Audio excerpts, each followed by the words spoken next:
Hello and welcome to another edition of Cranky Gun Reviews and yet another edition on why did I want this gun again.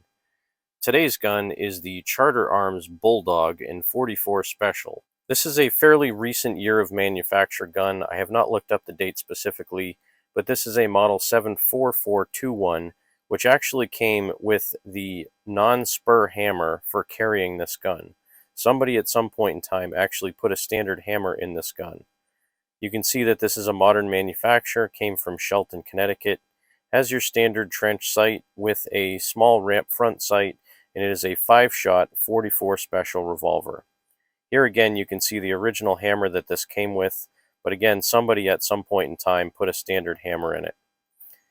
Now this came with the original case, and it still has all the original paperwork under the foam, which I always think is cool.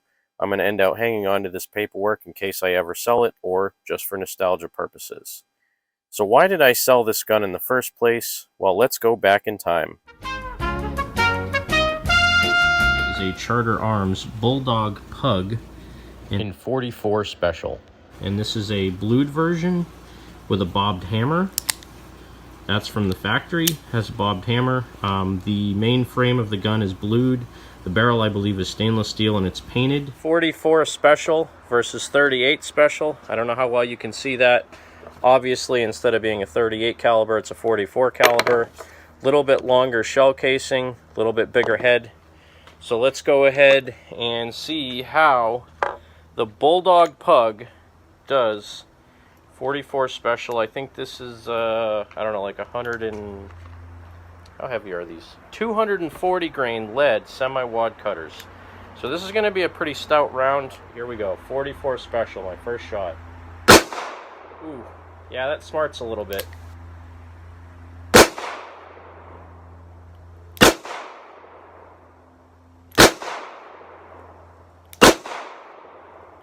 Click.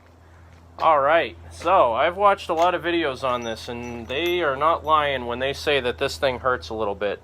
Now mine has the rubber grip on it, so I'm happy it has the rubber grip, because if it had the wood grip it would probably hurt a little bit more. So I'm going to go ahead and put a few more rounds through this because I haven't shot it yet, and I'm really enjoying this. It's a big heavy round, but it's moving slow, so not too bad. And I'm going to go double action this time instead of single.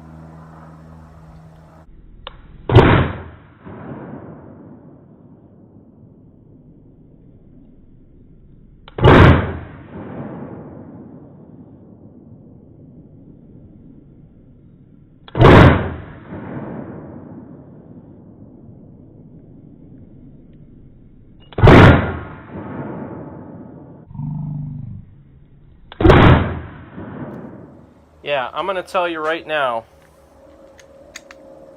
this is not a range gun. I can see using it for self-defense because it's a big round.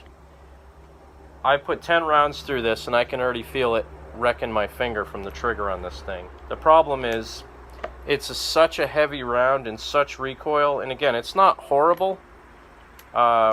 Definitely more than a 38, probably more like a 38 plus P in an ultralight or something comparable to that. But it's not comfortable to shoot.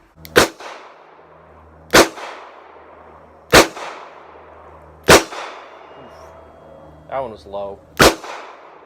So there was really two main reasons that I originally sold my Bulldog Pug. The main reason being the recoil on it was pretty stout, and it's a big, heavy round. It's heavier than a standard 45 ACP round, and in a lightweight gun like the Pug, which had a 2-inch barrel, I believe, it was some pretty stout recoil. Now, at the time, I did not have nearly as much experience at shooting as I do now, and I think I can handle the recoil a little bit better now. I've gotten a lot of other bigger guns like 40 Smith & Wesson and 357 Magnum since then, so I think I can handle the recoil a little bit better, and that was kind of part of the reason that I wanted to buy another one of these. They're iconic guns. They're actually a little bit infamous.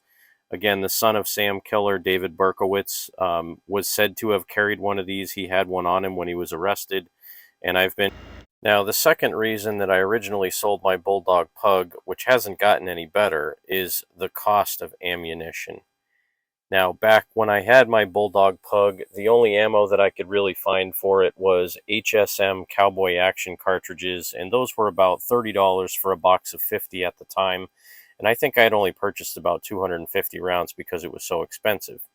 Now, with COVID and everything else, and 44 Special not being a very popular round, the prices on the ammo have gone up even more. So this box actually came with the gun when I bought it. This was originally $27 for 25 rounds of self-defense PMC bronze. And actually, that's not a terrible price for what it is. But this target ammo that it came with was $50 a box. So that's $1 a round for 44 Special. I mean, that's about the same price you're going to pay for a 45 Colt target ammo right now. So being pretty expensive, that was part of the reason why I originally sold it.